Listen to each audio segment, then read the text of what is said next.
চাচ্ছি হলো আপনার 3,20,000। 3,20,000 চাওয়া দাম। দাম। গরু পালন করলে লাভবান হওয়া যায় না কিনা বেচা করে লাভবান হওয়া যায়? আসসালামু আলাইকুম সুপ্রিয় দর্শক, এই মুহূর্তে অবস্থান করতেছি কুমিল্লা জেলার চৌদ্দগ্রাম উপজেলার চাটিতলা স্কুলের পাশে মাসুদ ভাইয়ের খামারে। আপনাদেরকে দুটি উলবাড়ি গরু দেখানোর চেষ্টা করব, সাথে বলদ গরুর দরদাম জানাবো। আসসালামু আলাইকুম ভাই। ওয়ালাইকুম সালাম ভাই। কেমন আছেন? আলহামদুলিল্লাহ ভাই আপনাদের এখানে 2023 সালে সম্ভবত দুটি উলবাড়ি দেখেছিলাম। হ্যাঁ, এখন আবার প্রায় 2 বছরের মাথায় পেয়েছেন নাকি? এগুলো আবার 2 বছর মাথায় আবার দুইটা পাইছি। কি অবস্থা আপনার খামারে বলেন তো একটু। আছে, ভালো আছে। কতগুলো গরু আছে এখন? এখন 12টা আছে। আচ্ছা, আপনি তো বিশেষ করে সারা বছর গরু পালন করে থাকেন। সারা বছরও গরু পালন করে দেয়, মানে সারা বছর আমাদের এখানে সেল হয়। সেল হয়? হ্যাঁ, মাংসের গরু এবং আপনার এই পালা গরু, পালা গরু।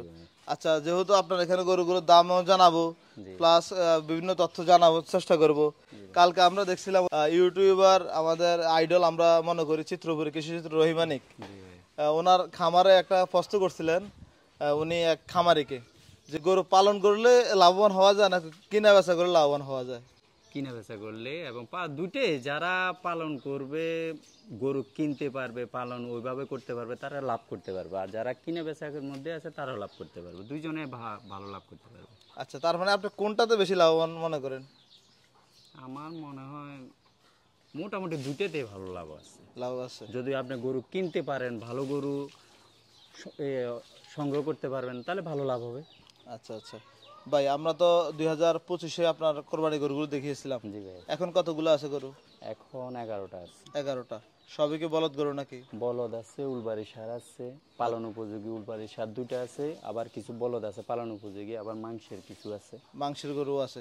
তার মানে আপনার এখানে সারা বছরে কেউ চাইলে গরু নিতে পারবে? অবশ্যই সারা বছরও পাবে।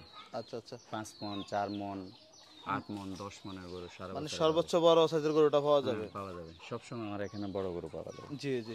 মাসুদ ভাই, তাহলে আমরা এই পাশ থেকে শুরু করি। এটা তো হলো উলবাড়ি। উলবাড়ি ভাই। কোথা থেকে নিয়ে আসছেন এগুলা? ভাই এগুলা ইন্ডিয়া থেকে আসছে। ইন্ডিয়া থেকে? হ্যাঁ, এগুলো ঈদের আগে আনছিল, আমি ঈদের পরে পাইছি কালেকশনটা। ঈদের পরে? ঈদের আগে পাইলে তো এগুলো মনে হচ্ছে অনেক চাহিদা ছিল এগুলোর। হ্যাঁ, ঈদের আগে এগুলো বাচ্চা এখনো।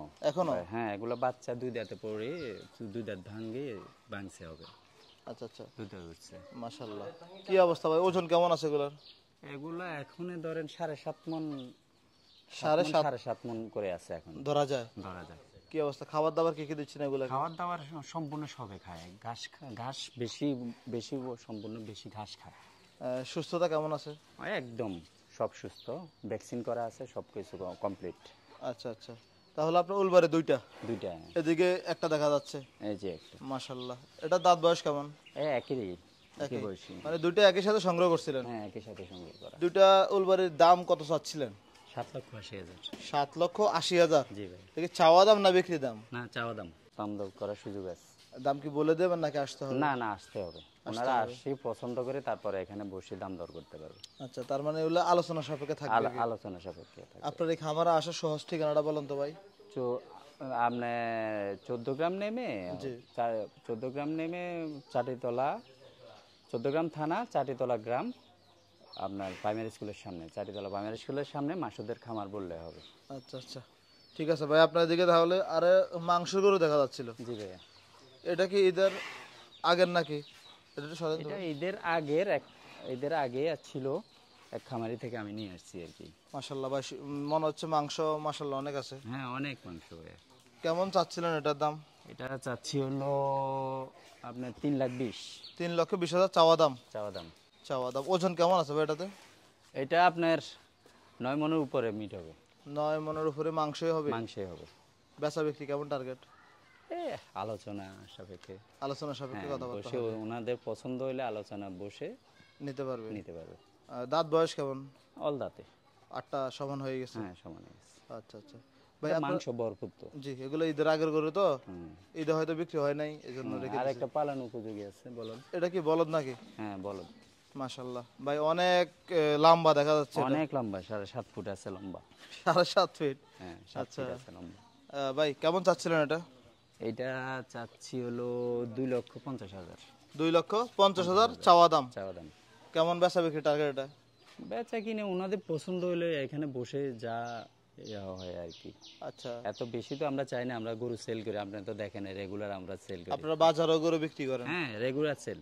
তার মানে আপনারা বাজারমুখী মানুষ, হ্যাঁ, বাজারে আমরা গরু সবসময় বাজারে আছে, আমাদের মিশনি বাজারে গরু উঠবে। বিক্রি করেন। আচ্ছা, তাহলে কেউ যদি উলবারে দুইটা এবং কি কালোটা নিতে চায়, সরাসরি খামারে এসে দেখে শুনে যাচাই বাছাই করে নিলে ভালো হয়। যাচাই বাছাই করে নেক, এটা ভালো হবে।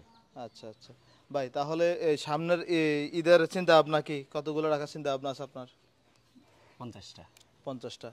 আপনার তো পর্যাপ্ত পরিমাণ কাঁচা ঘাস আছে, ও ভাই, আমার অনেক ঘাস আছে। সাথে দানাদার কি কি দিচ্ছেন এগুলো? দানাদার দিচ্ছি হলো ছোলা, সোয়াবিন ভুসি, গমের ভুসি, আচ্ছা, আর হলো আপনার ভুট্টা। অনেকে বলে খাবারের দামটা অনেক বেড়ে যায়, আপনি যে খাবারগুলো এই মিক্স করেন এগুলো কি সবই রেডি কিনা আনা নাকি বাড়িতে এনে সব আলাদা আলাদা করেন? সব রেডিমেড কিনা, এরপর আমরা বাড়িতে মিক্স করি আর কি। প্রতি কেজি দানাদার খাবারের কেজি কেমন পড়ে এখন? এখন একটু কম আছে, 55 টাকার মতো পড়ে। 55 টাকার মতো পড়তেছে। কেমন মনে করতেছেন এই যে 55 টাকা কেজি ধরে খাবার কিনে এনে গরুকে খাবার খাওয়ায়? দানাদার খাদ্য খাওয়াইলে তো হবে না, পরিচর্যা ঠিক মতো করতে হবে, গরুরে নিয়মিত কৃমি ওষুধ, নিয়মিত সব কিছু করতে হবে, ভ্যাকসিন করাতে হবে নিয়মিত, তাদের ভিটামিন যে ঘাটতিগুলো আছে ওগুলো পূরণ করতে হবে, তারপরে হলো গরু আপনার মোটা তাজা। আপনার খালি দানাদার খাওয়াবেন আর পায়খানা করবে, এটা তো হবে না। আচ্ছা, যেমন এই যে গরুগুলা আপনি সর্বপ্রথম যখন কিনে এনেছিলেন এগুলো কি কি ট্রিটমেন্ট দিয়েছেন? এইগুলা ধরেন আমরা তো এখান থেকে আনছি, তারপরে ওনারা করছে, আমরা এখানে আনি খুরা ভ্যাকসিন করাইছি আর কি, খুরা রোগের ভ্যাকসিন করা হয়েছে, আর লাম্পি স্কিনের তো ভ্যাকসিন এত হইয়া না, আমরা খুরাটাই করাই দিয়েছি আর কি।